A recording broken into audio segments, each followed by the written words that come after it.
रस भक्ति का मार्ग। कहा जाता है कि व्यक्तिक दोषों का निरसन और सद्गुणों का समन्वित एवं समर्पित विकास बिना परमात्मा को केंद्र बनाए नहीं हो सकता। तुच्छताओं से श्रेष्ठताओं की ओर उठने की आवश्यकता मानव को हर युग में होती है। अतः भक्ति भी उसकी एक सार्वजनिक जरूरत है। भक्ति भावना के प्रकाश से ही समर्पित और समुन्नत समाज की रचना संभव है। भक्ति और भक्त और भगवान के बीच का संबंध भाव है। यह संबंध भाव अनेक रूपों में व्याख्यायित है। भगवान के प्रति श्रद्धा या पूज्य भाव उनके महात्म्य को जाने बिना संभव नहीं है।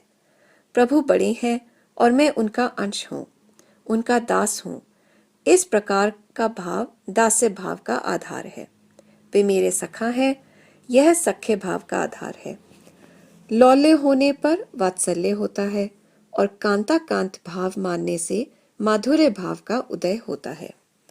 ये सभी संबंध एक दूसरे से अधिकाधिक प्रगाढ़ता और निकटता लिए हुए हैं, परंतु इन सब में भगवान के पुरुष रूप की कल्पना ही प्रधान है।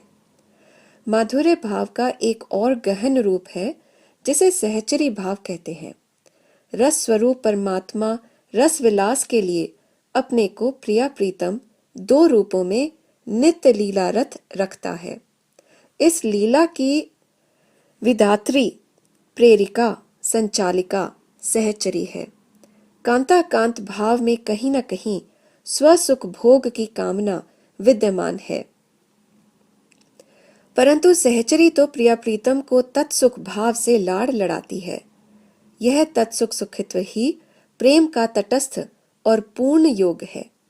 स्वामी हरदास जी के संप्रदाय में इस सहचरी भाव को ही स्वीकृत किया गया है। भगवत रसिक जी इसी सहचरी भाव से प्रिया प्रीतम की केलियों का अवलोकन करते हैं। यही सबसे बड़ा सुख है, यही स्थिर सुख है। यूं तो नित्य विहारी सब कुछ देने में समर्थ हैं, परंतु जगत के सभी सुख, चाहे राजभोग हो, योग पद हो, स्त्री संग हो अथवा मुक्ति पद हो, सभी नश्वर हैं।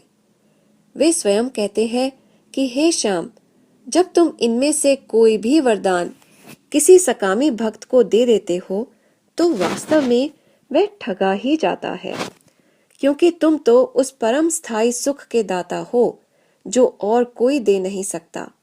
तो मैं सकामी होकर कोई अन्य नश्वर सुख क्यों मांगू?